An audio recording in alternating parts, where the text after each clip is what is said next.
काय चाललंय यार? प्रत्येक गेम मध्ये आपण हरतोय, प्रत्येक गेम मध्ये आपण हरतोय आणि ते जिंकतायत प्रत्येक वेळेला. याचं कारण काय माहितीये? त्या तिघांमध्ये असणारी युनिटी.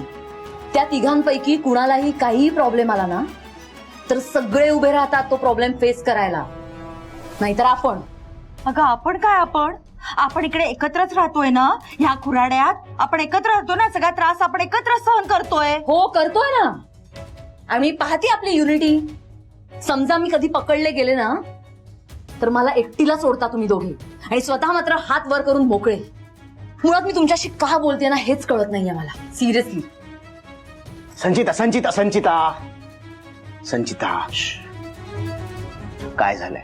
काय झालंय तुला माहित नाहीये काय झालंय? कालच्या प्लॅन मध्ये आपण तिघेही इन्व्हॉल्व्ह होतो, पण मी जेव्हा पकडले गेले तेव्हा तुम्ही दोघांनी हात वर केले. हे बरं आहे सुजित, म्हणजे फायदा झाला तर तो तिघांचा आणि पकडली गेली तर संचिता एकटी. हे असं करता तुम्ही आणि म्हणे आपण एकत्रच होतो. संचिता प्लीज शांत हो, प्लीज. हे बघ, काल जे काही झालं त्यासाठी मी तुझी माफी मागतो दोघांच्या वतीने. I am really very sorry. पण हे काल का झालं याचा विचार केलास का तू शांतपणे? डॅडनी काय सांगितलंय? त्या तिघांबरोबर जे काही घडेल त्याला दोषी आपण असणार आहोत आणि त्यांची शिक्षा तर ठरलेलीच आहे. आपल्या तिघांनाही ते घरातनं बाहेर काढतील. आता जरा तू शांतपणे विचार कर. काल जर आम्ही तुला सपोर्ट केला असता आणि डॅडनं आपल्या तिघांनाही घराबाहेर काढलं असतं तर? कळतंय का तुला? हे बघ, जर काल डॅडनं तुला एकटीला घराबाहेर काढलं असतं तर आम्ही दोघं होतो की घरात. आम्ही काहीतरी प्लॅन केला असता, काहीतरी विचार केला असता आणि तुला घरात पुन्हा घेऊन आलो असतो.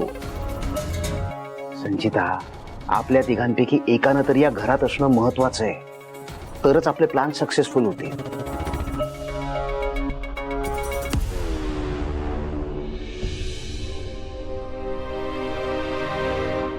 काय झालं? तू असं निघून का आलास? हॅलो. हा, कोणाचाही फोन आलेला नाहीये. काय चाललंय म्हणे? अरे आई आहे मी तुझी, तू मान्य कर किंवा नको करूस, पण मुलाचा चेहरा बघून आई त्याच्या मनातले भाव ओळखू शकते. काय झाले सांगशील? म्हणे काय झालंय? अरे बोल ना. झालं ना. पेपर मध्ये आमच्याबद्दल लिहून आल्यानंतर मला आनंद झाला, पण जेव्हा जेव्हा स्वानंदी आणि माझ्या नात्याचा उल्लेख होतो तेव्हा तेव्हा ते बाळ माझं नाहीये, त्या बाळाचा खरा बाप कोण आहे हे अजून माहित नाहीये. ह्या गोष्टींचा उल्लेख होतोच होतो आणि हे सत्य आहे. मला त्याचा काहीच प्रॉब्लेम नाही, पण त्रास होतो ना मॅडम. पण मी अजूनही स्वानंदीचा गुन्हेगार शोधून त्यांना समाधान नाही मिळवून देऊ शकलोय. त्यांच्या आयुष्यातला एक धडा अजूनही तसाच आहे उघडा, आणि मला तो क्लोज करायचा आहे. जेव्हा जेव्हा या गोष्टींचा उल्लेख होतो ना मॅडम, मला त्रास होतो. मी समजू शकते. स्वानंदीचा गुन्हेगार सापडला नाही याचा त्रास मला सुद्धा होतोय. स्वानंदीच्या गुन्हेगाराचा तपास जवळजवळ थांबलाय, पण आपण त्याला शोधून काढू ना. मला हे माहितीये की हे वाटतं तितकं सोपं नाहीये. म्हणजे जे काम पोलीस नाही करू शकले ते आपण कसं करणार हा सुद्धा विचार मनात आला असेलच. पण पोलिसांसाठी हा फक्त तपास होता आणि आपल्यासाठी स्वानंदीचा मान, सन्मान आणि आपलं समाधान. मला सांग, पार्टीमध्ये साधारण किती माणसं असतील? 50 एक. त्या 50 एक माणसांना आपण पिंजून काढू.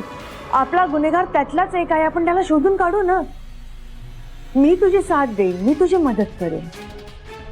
अंबिका मॅडमनी खूप प्रयत्न केले, यश जवळजवळ त्यांच्या हाती लागलं होतं, पण आता त्या कुठे आहे हे सुद्धा माहिती नाही. हो ना, खरंच अंबिका मॅडम कुठे काहीच कल्पना नाही. पण मॅडम, आपण खरंच स्वानंदीचा गुन्हेगार शोधून काढू. आमचं बाळ जन्माला यायच्या आत.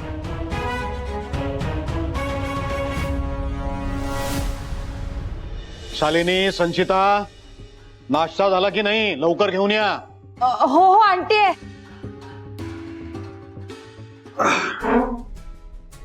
अरे ये, बरं झालं, तुझीच वाट बघतोय. बस बस.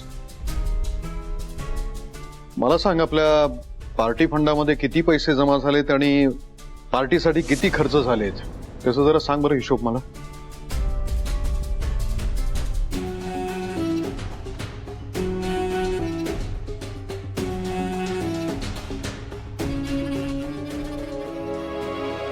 काय झालं साहेब, असं का बघताय?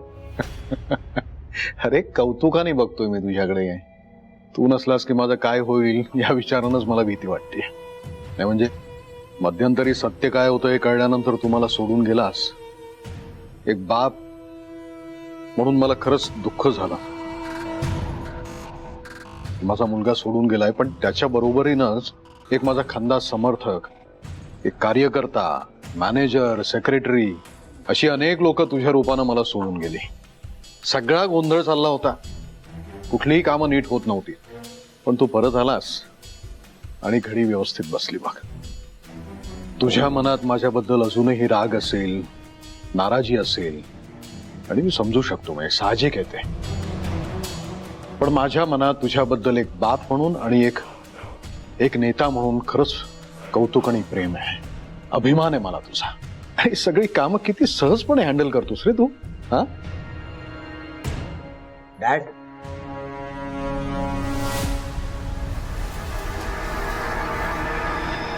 डॅड हा जे काही हँडल करतोय ना ते सगळं फक्त तुम्हाला दाखवायला, तुम्हाला खुश करायला. अदरवाईज माझा मोठा भाऊ उत्तम पद्धतीने कॉर्नर करतोय मला. काय बोलतोयस तू? विचारा ना यालाच. दर महिन्याला माझ्या अकाउंटला 2 ते 3 लाख रुपये येतात ना डॅड माझ्या कामाचे. मग या माझ्या मोठ्या भावाने ह्याच्याच मनाने फक्त 20,000 रुपये कसे ट्रान्सफर केले विचारा याला. काय रे म्हणे, सुजितरावांच्या अकाउंट मध्ये फक्त 20,000 रुपयेच ट्रान्सफर केलेस तू? साहेब अहो, तुम्ही सांगितल्याप्रमाणेच पेमेंट केलंय मी. पण हा तर म्हणतोय की तू तुझ्या मनानं तसं ट्रान्सफर केलीस 20,000 रुपये. तर त्याला समजावून सांग ना काय ते. साहेब तुम्ही सांगितल्याप्रमाणे ऑफिसमध्ये जो जितक्या वेळ काम करेल तेवढंच पेमेंट त्याला द्यायला सांगितलंय तुम्ही. अगदी बरोबर आहे. हा म्हणजे सुजित ऑफिसमध्ये फक्त एकदाच आला होता,